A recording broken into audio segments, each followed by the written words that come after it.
Fat Dag is a Weight Watchers leader in Indianapolis, Indiana. However, the views and opinions expressed during this podcast are his own. They do not represent the views of Weight Watchers. And now, here's your host and wingman, Fat Dag.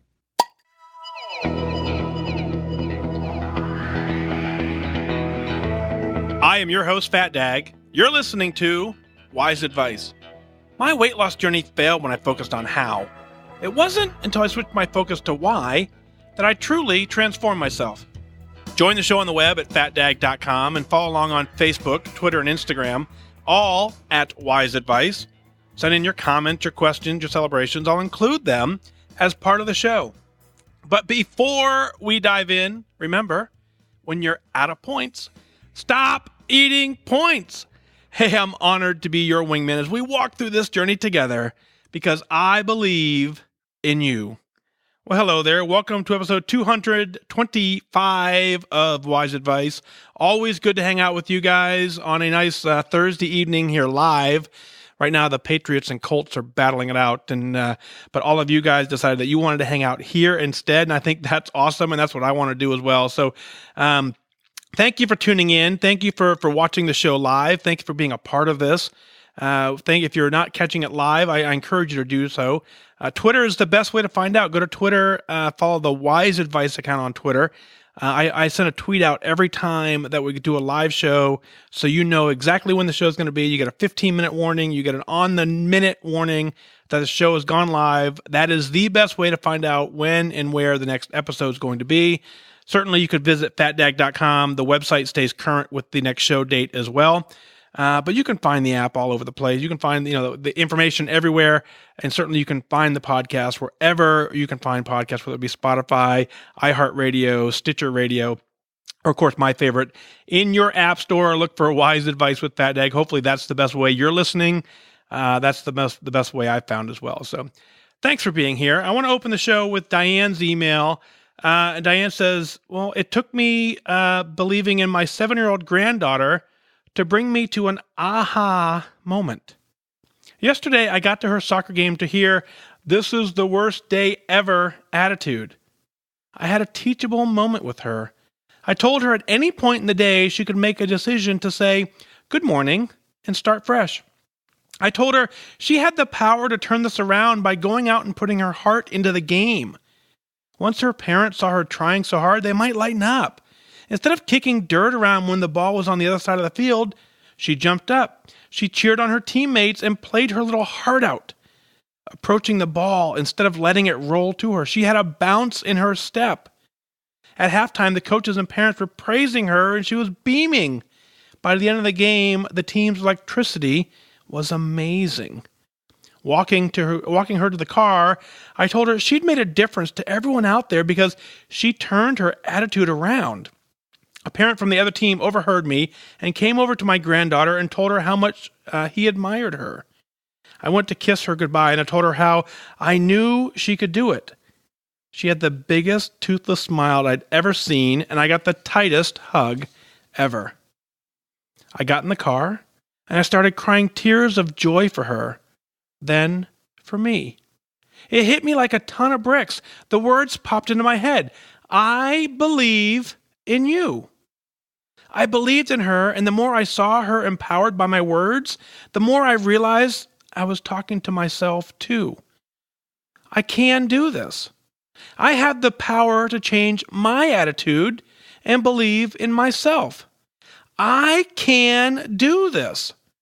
I can go after the prize and not passively wait for it to roll to me.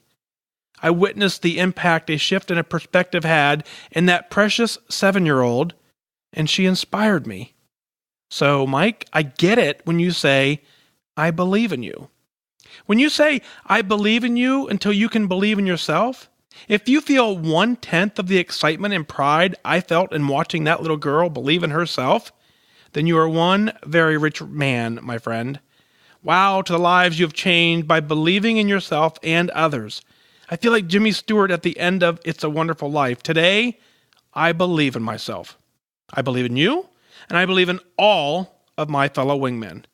We can change our world. I can change my world. I can do it. Diane, you are absolutely correct. That's it. And sometimes we oversimplify in this, right? And you've heard everyone say, it's going to be a good day or a bad day. It's up to you. You can change your attitude anytime you want. All of that stuff we know is true.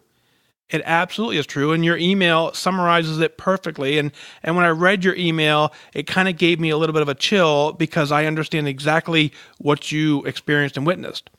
You are absolutely right. And when I watch folks, every single one of you, when I watch all of you turn your day around, turn your life around, and you give the podcast credit as one of your tools, I feel that. I really do. And it makes me want to continue doing this more than anything, because what I need you all to understand is exactly what you just got to experience. Witnessing the impact and as someone shifts their perspective. Watching that firsthand when that aha moment is delivered and someone else sees it, it is incredibly powerful. But more importantly than that, it's just awesome to watch somebody else finally believe in themselves.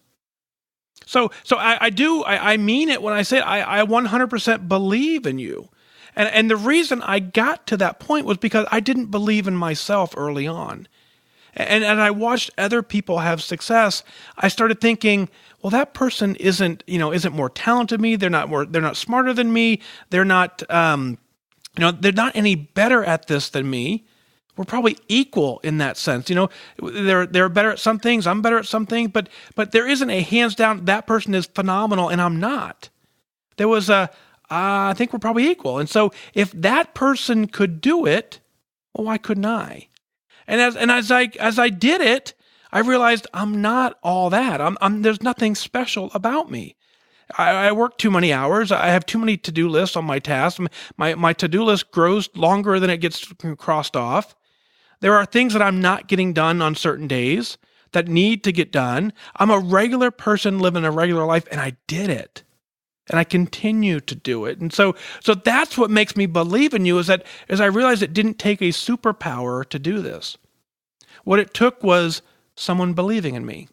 And what it took was me shifting my attitude and shifting my focus and eliminating things from my life that were not helping me get to my journey.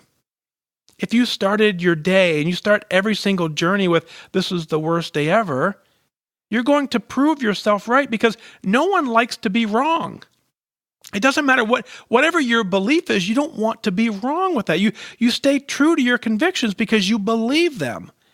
So if you wake up saying this is the worst day ever, you're going to try and find everything throughout the course of the day to prove yourself right. It's just as simple to do the opposite.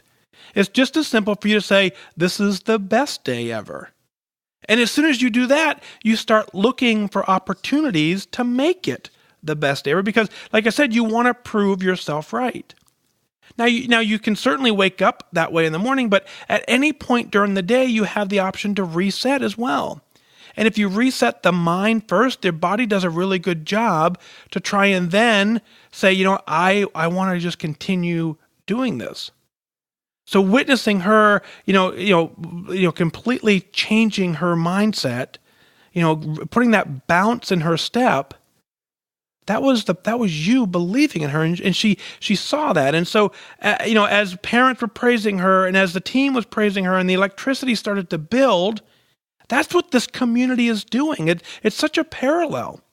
When you post on Connect, when you post in the Wise Wingman Facebook group, and you say, I'm down 5 pounds, and so many people comment and congratulate you, it feels good. And you want to get more of it. And so that's what we're building here. We're building such an amazing, supportive community that everyone just wants to praise each other. And as we continue to praise each other, we kind of feel good because now when I tell you you're doing good, I feel good about telling you some good stuff about you. You feel good about hearing it, and then you feel good about sharing that with somebody else. So this email is perhaps, I probably say this too often, but this email is perhaps one of my most favorite emails because it has nothing to do with weight loss. This has everything to do with your mind and your attitude. This has everything to do with how you approach the day. This has everything to do with how you approach every single situation. If you approach it with hope, and if you approach it with an I can do this attitude, you will. It's that simple. You will. And that's what I want to convey in here is so, you know this is possible. That's the one benefit we all have in this process is we're not trying to do something that is impossible. You know, when you start watching other people do things, the very first person to prove something right, they had it the hardest because they had to go against a complete unknown and do something that no one else has ever done before. And, lots of criticism along the way, lots of failed attempts, but they had to keep going. We have the opportunity now to follow in the footsteps of some great people who've done this. So we don't have to wonder if it's possible. We simply have to shift our attitude to know that it's possible, to know that we can do it, and just believe in yourself. And truly, it's okay if you're not there yet. I want you to attempt to get there, but in the interim, I will believe in you up until the point where it's time for you to say, Mike, I now believe in myself. And when you do that, and you send an email just like this, you can change your world. You can change everything about it, and you can do it. So, Diane, thank you for this amazing opening to episode 225. I really, really, really appreciate your email, what you've shared, what you've witnessed, and then, like I said, taking the time to put it in paper is incredibly valuable. And I'm sure all the listeners now will chime in as well and say, yes, it was. And so thank you, Diane, again, for writing that in. Next up, out of California, Sunnyvale, California, Stephanie writes in, says, Dear Fat Dag, I just wanted to open this email letting you know it's me, not you. I'm sorry I had to break up with you for a little while. Well, your podcast. I had to shut down all doors of communication, even to the Connect family, and focus my energy inward. Without ridicule, without condemnation, I did what I do best, without even knowing it. I shut everyone and everything out, turned off the lights, and I went dark. My 7-year-old son has been having some medical issues, and it's come with consequences for me. We're still awaiting answers, and it's been a very trying and emotional path to walk down. He has days where he seems to be on the mend, and then seems to regress. As a mom, this is heavy on my heart. I felt like all the slices of the mommy, wife, daughter, worker pie were all gone, and I haven't even had a chance to have a slice. I hit my 10% goal, and I started to gain it back. I'm tracking again most days, becoming a little more active on Connect again and slowly and shakily getting my footing back. I found that focusing on myself has brought about much guilt while trying to take care of a sick child. I am still working full-time and trying my hardest to work out, even when I don't feel like it. I have blown a lot of my blue dots out of the water, but I'm trying to talk myself back into caring about points again. I lost my motivation, my mojo, my whys. I feel like I stopped caring about me and I've lost myself in this hazy, unknown medical lingo. Maybe in an effort to self-preserve and have enough for my kids, I had to close the doors. I know I have to be in good health to take care of them, but a part of me is just tired. I'm tired of fighting my natural inclination to overeat. I had to fall apart into a tiny million pieces to see this. I pray a lot and for many people, and lately my prayers have been for my son, my kids, my husband, and my sanity. The journey hasn't been easy. Change is hard. Stagnation and self-sabotage is easy. Staying overweight is safe and doesn't expose me to myself, my innermost critic, and fears. I think part of what scares me is that I won't recognize myself anymore after I lose the weight. I don't want to become a gym rat.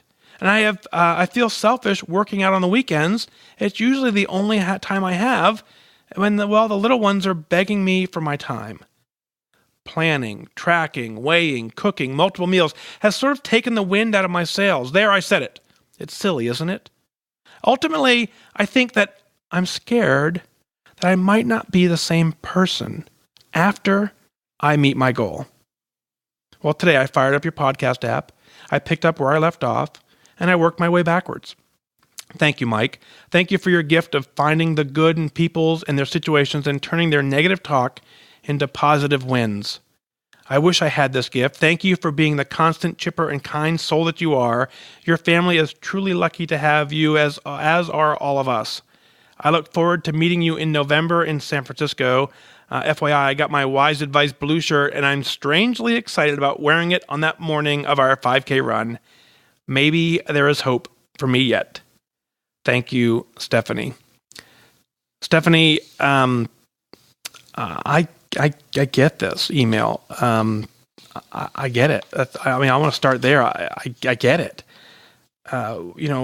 When you one of the hardest things in this journey for all of us, and I've done it as well many times, is we get to the point where we're just overwhelmed, and the easiest thing for us to do is to shut down. And so as we do that, we go dark. We quit posting on Connect. We quit reading on Connect.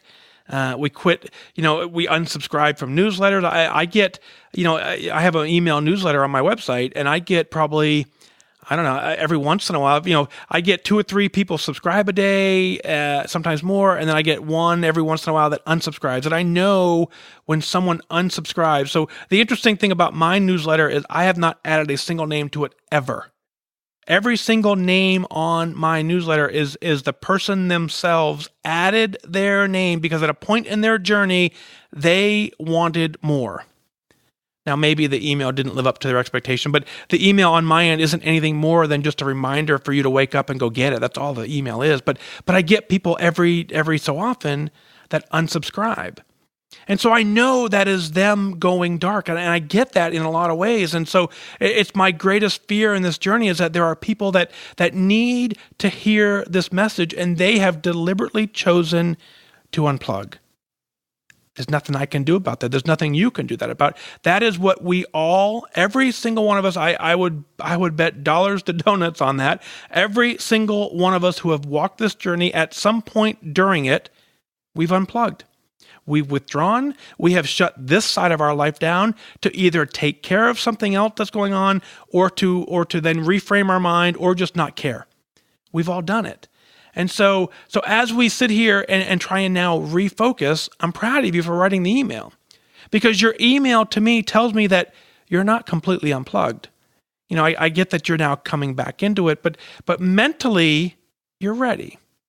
And I'm proud of you for taking a moment to write that down. And so I would encourage any of you, as you're on that verge of the mental unplug and the disconnect, I don't know how to ask you to stop. I don't know how to tell you to say, hey, come to the community and let someone know, because I promise you, someone else has unplugged or wants to unplug.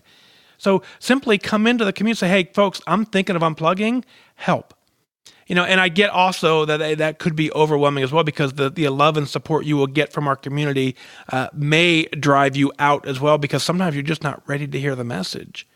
I understand that. And so, when you come through this process and you say, I found that focusing on yourself brings about much guilt while trying to take care of your sick child, working full time, trying your hardest to work out, even when you don't feel like it, you've got a lot going on. And you didn't share the diagnosis, and nor do I need you to, but what I need you to understand is that I'm here for you. And our community is here for you, and everything you have going on, I have to put faith and trust in our community, and then in of course the medical community as well, to know that we're going to get this. We're going to get the best care possible. We're going to make sure we do everything right. We're going to take care of it, and so my heart breaks for you as you have to now go through this. But I want you to know you're not going through it alone. That's the important piece in this journey, is that when you unplug, you feel like you're alone and you unplug. And what I'm encouraging you to do is to not unplug and let us walk with you. We're not asking for the details, and none of us are going to be able to provide the answer that's going to solve all of your problems. But what it is we're just going to continue to remind you that everything you have going on, someone else has something similar going on as well, and they found a way to make it work. You hit your 10%. I want to celebrate that for just a moment because that's an amazing accomplishment. No matter how you did it, no matter when you did it, you did it. So you have the mental proof to know that you can do this. That's the beautiful part of this journey. Physically, you are physically capable, mentally capable of doing it. Now, how do we juggle it into the current situation? That certainly is something that we have to figure out. But when you start now making a shift, and I want you to make a shift to, still working full time, trying your hardest to work out, even on the days you don't, working out for you. I want you to just kind of reframe that concept. Working out does not mean isolation. Working out does not mean you have to hop in the car, drive to the gym all by yourself, work out, and then come home. There are things you can do that would probably incorporate the entire family that qualify as moving more. And again, not knowing the diagnosis, but going for just a family evening walk and pushing a stroller, pushing a wagon, pushing a bike or something. If it's activity you're doing together, that's better and different than completely withdrawing, thinking that the only opportunity you have to work out is an actual workout that you're doing by yourself. I want you to fight through this. I understand that you're tired of fighting this natural inclination to overeat. I get it. And so one of the processes through this journey is that you have to completely change your life. I understand that, and I know you understand that as well. But what I mean by that is you have to get to the point where you are not fighting. And so it's a mental shift. I don't want you to use the term fighting, but you have to now build habits as you go through this process, and those habits now turn into things that you just naturally do. And so if you are, I say this is kind of weird, and I'm going to say this publicly, and this is going to it's going to catch some of you off guard. I said this in my meeting room not long ago, and I can tell as soon as I said it that it's going to take some explaining. And I think I may have said it on the podcast as well before. But if you're going through this journey, and in your head you're thinking something along the lines of, man, I can't wait to get to goal, because when I get to goal, I am going to eat this. And if I can make it to goal, I'm going to have this. And when I get to goal, I'm going to do this. If you are thinking along those terms about food and maybe exercise, then what I want you to do, and you gotta bear with me for a second, but I want you to do is I want you to do it now. If you're in that mindset where you're saying, I can't wait to get to goal so I can have ice cream again, just as an example, then go have it now. Have it in a controlled manner, portion it out, figure out where the points are, stay on the plan, and have it. And enjoy it, because what I don't want you to do is I don't want you to feel like you're fighting yourself every single day that you're tempted to have it. And so the inclination to overeat, it's real for every single one of us. And it does take some ability and some willpower now for you to figure out how to do this in moderation. But the flip side is if you don't figure that out, then you will tire easily of the fight of that natural wanting to eat. And so I want you now to find a way to make a healthy habit, either get through this as a healthy alternative or completely rid it from your life forever. If you can do that, that's fine. I've done that with soda. I said, I'm done with soda. I don't fight it. I don't want it. I have no desire to have it. I went from 12 a day to 0. But if I'm now thinking, someday I'm going to have it again, then I need to figure out how to do it in moderation and get through it. Building healthy habits is what I'm asking you to do. And so the other piece of your email that I completely resonate with, when you said planning, tracking, weighing, cooking multiple meals, it's sort of the taking the wind out of your sail. It's there. You said there. I said it. It's silly, isn't it? No, it's actually not silly. I think everybody who's gone through this journey could use that exact quote. And so it does get tiring if we're treating this as a temporary issue. I get it. And so as I'll kind of give you a little more here is I go through this even now as we go through this. Today's a perfect example. I get up early morning. I was late for my, I go to the gym on Thursdays. I was late for my gym appointment, and I could have blown it off. I literally, here's the example. My gym time, I was supposed to be at the gym with my trainer at 7:20. 7:20 in the morning is my Thursday morning gym time with my trainer. It's a 20-minute workout. It's intense. It's 20 minutes straight. There's no break. We go, full speed for 20 minutes. This morning, I woke up and my wife was leaving for work, and I said, what time is it? She said, it's 7:20. I'm still in bed. The dog got up early in the morning, whatever excuse I had. I was still asleep at 7:20. I got up and what I said to myself was, man, I like doing that. So I got as quick as I've ever gotten dressed in my life. I'm dressed. I drove to the gym. I got there at, I think, 7:33. I'm 13 minutes late for a 20-minute meeting. But my habit tells me I love doing this and I wanted to do it. So I did whatever I could to get there. And he put me through the ringers for the good, for maybe almost 15 minutes instead of 20 today. And it was great. That's how I started my day. I started the day off, but I love doing that. And then I go to work a full day. I end up doing a Weight Watcher, a WW workshop all evening. Come home, sit on the couch, work an episode, and then here we are now. Yeah, there are days where, I'm tired as well. But I love what I do. I love this healthy habits that we built. I love the results of all the work I put in that deliver to me and to the community, and it makes it all worth it. So the reason I share all that with you is a little bit of a ramble, but I share all that with you because you have to find the things in your life, in your journey, that reward you. That reward you for real. Not a fake reward where you're just doing it to get some sort of superficial reward. You have to find an internal reward that drives you to want to do all of this.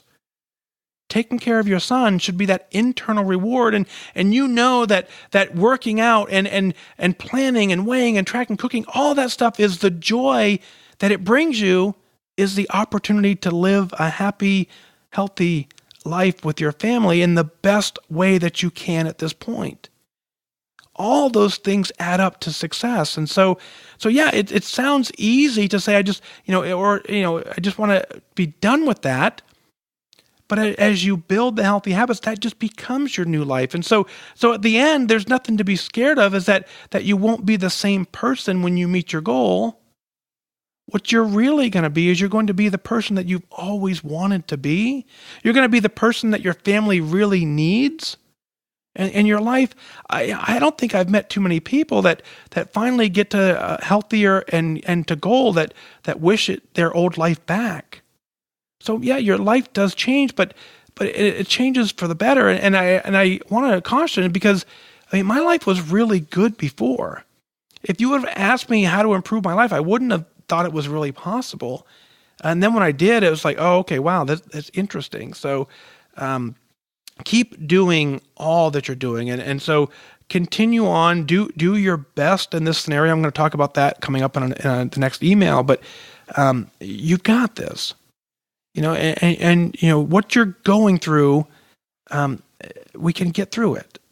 We can work through it. Lean on the community. Let us get there. But certainly unplugging is not the answer. This is not a journey you need to walk alone. There's no reason for you to walk alone. And just like you, I look forward to meeting you in November, wrapping my arms around you, giving you a big hug, and saying, welcome. Of course, wearing the 5K Fat Dag shirt will be kind of fun. It makes it easier for us to spot each other. But I'm looking forward to that. And no, there is absolutely hope for you. There's hope for you, Stephanie, and the fact that you've taken the time to document it lets me know exactly where you are mentally, and we just now build on that and add to your success and get it done. So, Stephanie, thank you. We will see you in San Francisco in November. I'm looking forward to that a ton. Next up, this email comes in, I'm going to say anonymously. Obviously, email doesn't come in anonymously, but they'd asked to have their name redacted, so I won't share, but I want to share the email because I think it was very powerful as well. It says, "Hello, Fat Dag. I've been listening to your podcast now for a couple of months. I'm working backwards, so I haven't listened to the most recent episodes, but I can't wait to get there. Today, I was overcome with thoughts about this journey so far, and I needed to get them out of my head. Here's a little background. When I was in my 20s, it was easy to be healthy. I didn't worry about what I ate. I grew up dirt poor in an abusive home. There was not a lot of food, and the food that was there centered around beans, rice, and sometimes hamburger. It turns out that, coupled with an intense list of chores, marching band rehearsals, and staying busy, well, that's a pretty solid plan for maintaining a healthy weight. Well, okay, and a pretty high metabolism. This way of life lasted well into my late 20s, even as I started a teaching career and got married. As my situation improved, my husband and I prepared to start our family. I put on a little bit of weight, but nothing to worry about. I was still busy, and my eating was fairly mindful. We bought a house, started planning financially for the future, all of those things that you're supposed to do. And then it came, the upset. I was diagnosed with unexplained infertility. It was frustrating, sad, painful. It weighed on my mind and my heart every single day for 8 years. But my husband and I did what you're supposed to do. We kept going. I started infertility treatments, those that we could afford. I was told that the drugs might make me gain weight. So I gained a little bit of weight, and I just didn't fight it because I was told that weight gain was a possibility. I just let go. The drugs didn't work for me. Insurance didn't cover infertility, but it did cover surgery for another condition, and my doc used that opportunity to look for more and more answers for my husband and I. There were no answers. Finally, I received a phone call from a relative. She said, "Your cousin's baby is in the care of Children's Services. Can you come and pick her up and take her home? Maybe forever?" My heart dropped into my stomach. I called my husband crying. We took a couple of days to work through the answer to that question. The answer seemed obvious at first. Wasn't this the answer to our prayers? Wasn't this the way we were supposed to start a family? But it also came with difficult questions. What if it didn't work out? Can we live knowing that this baby that we would fall in love with might be living somewhere else in less than a loving situation? My cousin wasn't giving this baby up. The situation was being forced on her based on decisions that she had made with her life. What if she got herself together and Children's Services said that this baby had to go back? That was not how we wanted to start our family. But the idea of getting to love, care, and nurture a child was overpowering. We said yes, and we started the wildest roller coaster that either of us had ever ridden. To keep this story short as I can, I will skip to the end. It was hard. We brought home a beautiful baby girl and instantly became her mommy and daddy. It was the best feeling in the world, and it was the scariest. There were many times that we thought she would have to leave us forever. Both my husband and I ate our emotions, the good and the bad. We celebrated the high points with food. We languished in the low points, also with food. There were arranged biological parent visits and court dates and home inspections every month. My husband maintained his workout regimen. I did not. My weight spiraled up, and I didn't care because the only thing that mattered was keeping our family together. And we did. We adopted our daughter after 2.5 years of waiting. We did it. And now, 2 years later, we are finally able to wrap our heads around our health. I joined Weight Watchers at the end of May, and I've been incredibly successful. I reached goal at the beginning of September, and I'm working my way towards lifetime. My husband's eating habits have fallen in line with mine, and he has lost a lot of weight too. By the way, he's the most supportive person I know. He is the preparer of our meals, and he prepares them for both of our success. I'm even inspiring others with my weight loss. It's such a good feeling to be able to help others reach their goals. I've used all of the tools out there to become this best version of myself, and I'm so happy to be able to share them with my family and even others. Your podcast is one of the best tools I've stumbled upon. I don't even remember where I heard about it, but I'm so glad that I did. Thank you for helping our family make this journey toward health. I would like all of your listeners to know that no matter what their story, situation, emotional state, health, they can turn it around. It doesn't have to be in the midst of the chaos. It might have to wait until you're able to wrap your head around focusing on your own health. I wish everyone that good focus, but before that, kindness. I was not kind to myself at times during the chaos. I had moments where I thought about my weight gain and lack of activity and chastised myself for it. I gave up on myself several times before joining Weight Watchers. It wasn't until I found the time and the mental health away from the chaos to focus on being kind to myself that I was able to be successful in losing the weight.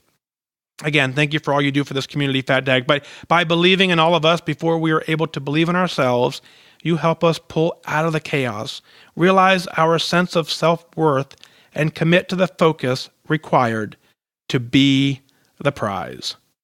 Sincerely, name redacted. Wow, if that doesn't help sum this entire journey up, I think this is a great wrap up to this show, is that there's a lot going on. Every single one of us have things in our life and our past that certainly we can allow to get in the way. We can allow that to hinder us, or we can then accept it, do our best in the scenario, and move on. And that's what I was trying to get to earlier, is that, there are going to be things we're absolutely going to have to work through. The chaos absolutely can be so defeating. And while you're in the midst of the chaos, you have to rely on those healthy habits and routines at least a little bit to carry you through. And when the dust starts to settle, when you start getting into this new routine amidst the chaos, you'll start recognizing routines are now becoming patterns. And when you recognize that, that's the time to make the shift and do it. Congratulations through all this and reaching goal. That's the best part of your emails, that you actually did it. I love your family story, and I think you have an amazing heart yourself, and to be able to reach in and save this young girl's life and be mommy and daddy for her.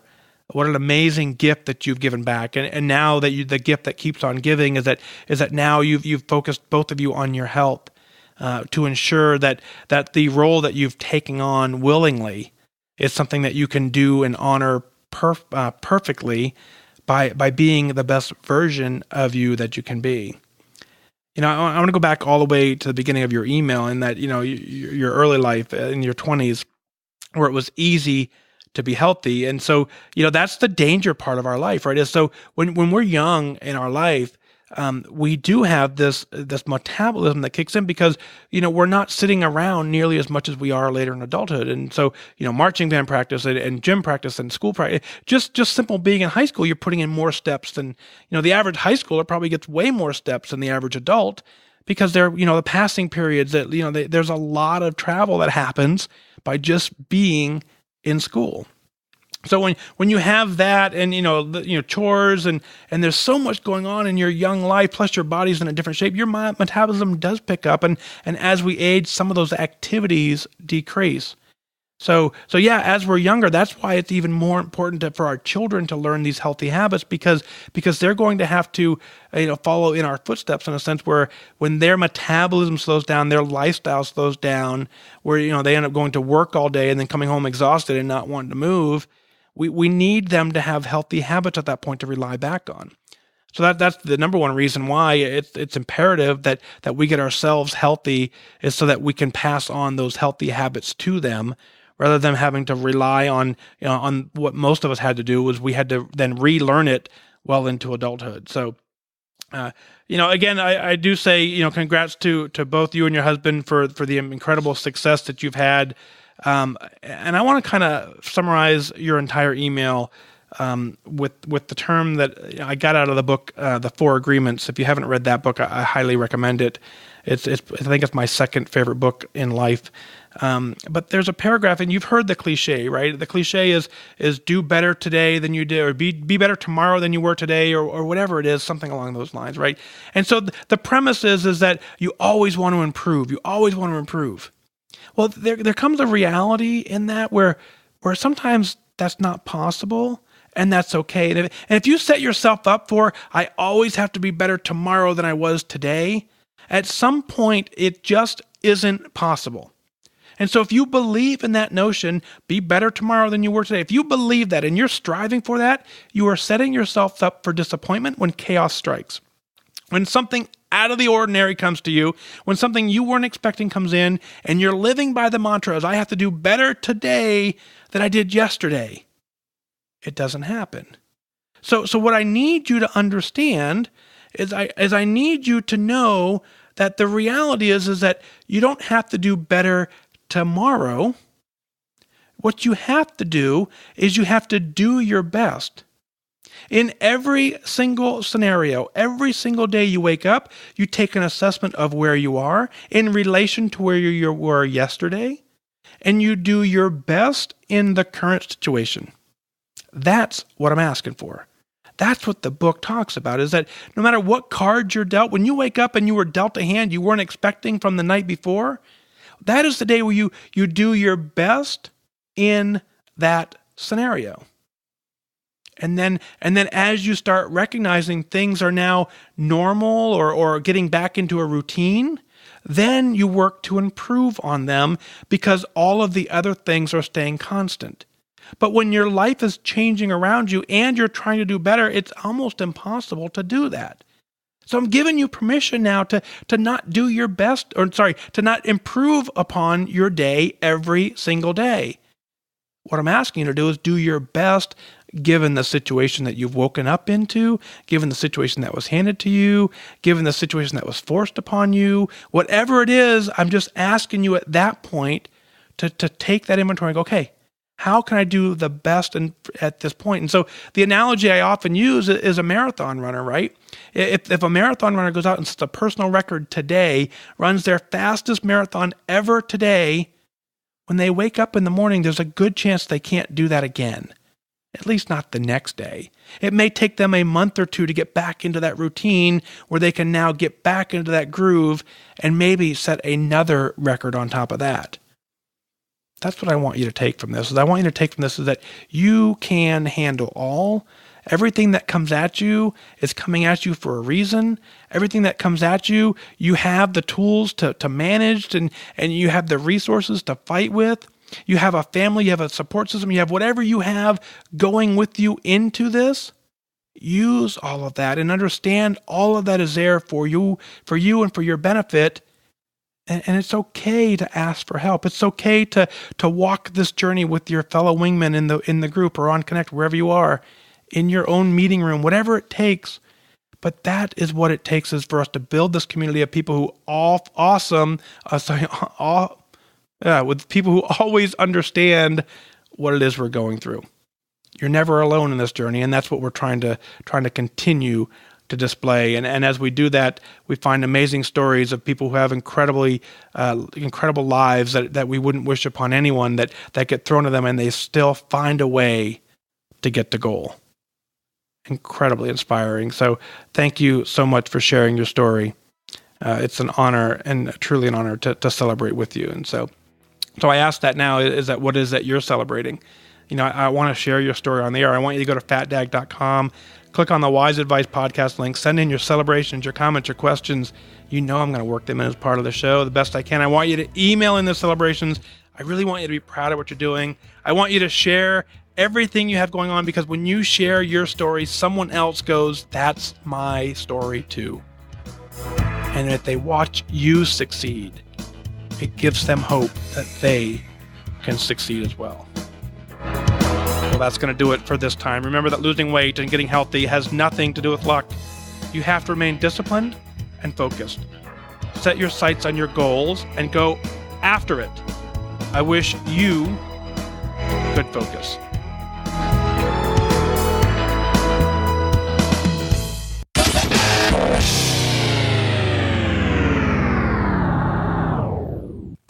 Thank you for listening to the Wise Advice Podcast. Did you know for as little as $1 a month, you can take the next step as a wingman and support the show?